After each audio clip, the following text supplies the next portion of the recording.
Today, we're diving into something that we all need, but so many of us struggle with: rest. And I don't just mean sleep, I'm talking about the art of deep, restorative rest. We're going to look at a quieter, more intentional approach, one that draws from Japanese habits that can really transform sleep from just a thing you have to do into a powerful ritual. Okay, let me ask you something. Does this sound familiar?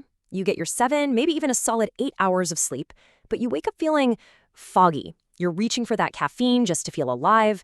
You've literally done what you're supposed to do, but something is clearly missing. It's this incredibly frustrating paradox that, let's be honest, millions of us are dealing with every single day. And this right here, this is a fascinating paradox. In Japan, a lot of people actually sleep less, maybe 6 or 7 hours, but they often wake up feeling alert and genuinely restored. So what does that tell us? It tells us the secret isn't about the quantity of sleep, it's all about the quality. The whole goal shifts from just cramming in more hours to achieving truly deep rest. And that's the core idea we're going to unpack right now. So how in the world do we get this deeper rest? Well, it starts not with our bodies, but with our surroundings.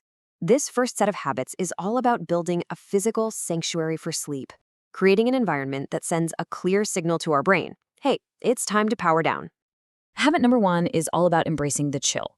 You know, in many Japanese homes, the bedroom temperature actually drops to around 13 degrees Celsius, which is about 55 Fahrenheit.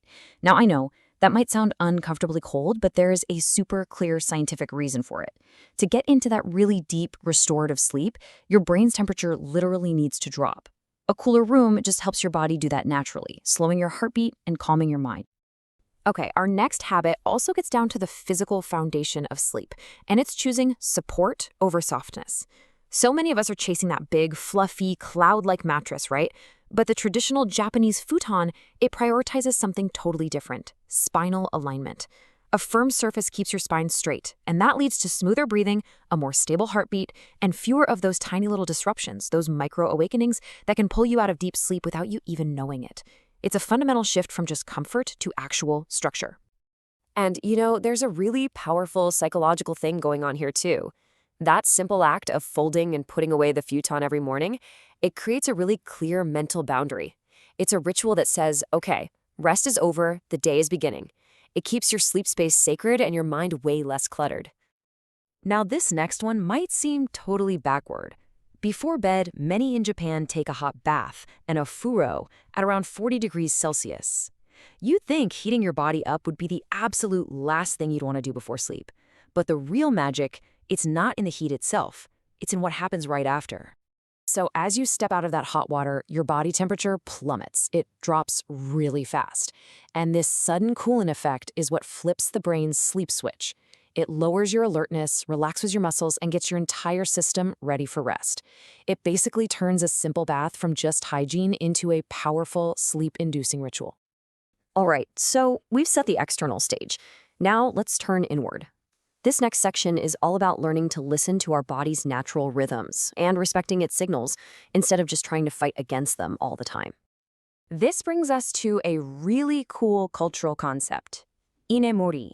It pretty much translates to sleeping while present. It's the practice of taking short, public naps, like on a train or even in the office, without any shame attached. In fact, it's often seen as a sign that you've worked hard, not that you're lazy. And this highlights such a profound difference in mindset. Here in the West, our hustle culture almost glorifies being exhausted, but the Japanese approach sees tiredness as valuable information. It's just your body telling you it needs to recharge. And when you stop fighting fatigue and actually start listening to it, sleep stops being a battle, and it becomes more like a conversation. So how do you act on that signal? Well, often the answer is the 20-minute reset. We're not talking about long, groggy naps here. It's a short, strategic pause. And this isn't just a cultural thing. Get this, NASA studies have shown that a quick 20-minute nap can boost your focus and memory by over 30%. That's a scientifically proven tool for recovery. And this kind of reframes the whole idea of rest, doesn't it? It's not always about just stopping completely at the end of the day. It's about the power of the pause. That short, intentional break that lets you reset, recharge, and begin again with way more clarity and energy. Finally, let's talk about maybe the most critical period for sleep: the wind down. These last few habits are all about consciously preparing your mind for that transition into stillness. Habit 6 is the digital sunset. An hour or so before bed, the screens go off. It's that simple. The blue light from our phones and our laptops, it actively suppresses melatonin, which is the hormone that tells our brain it's nighttime. So by switching to warm, dim lighting, you allow that melatonin to be released, and that naturally prepares your body for sleep. It's just simple biological discipline. We've covered the bed, so now let's talk about the final piece of physical support, the pillow. The traditional Japanese buckwheat pillow, the sobakawa, isn't designed to be soft. It's designed to mold to the curve of your neck. It gives you stable alignment all night long. And the results can be pretty dramatic. Some research even shows a reduction in neck pain by up to 50%. And to complement that physical support, you can use a really powerful mental technique, the 4-7-8 breath. It's simple. You inhale for 4 seconds, you hold it for 7, and then you exhale slowly for 8 seconds. This simple pattern sends a direct message to your nervous system. It shifts you out of that fight or flight mode and basically signals that it's safe to rest. So, what does this all add up to? Well, it's not about just adopting one single trick. It's about building a whole system, an entire ecosystem designed for calm. Every single one of these habits, the cool air, the firm bed, the hot bath, respecting your body's signals, that short reset, the digital sunset, and the supportive pillow, they're all pieces of a larger puzzle.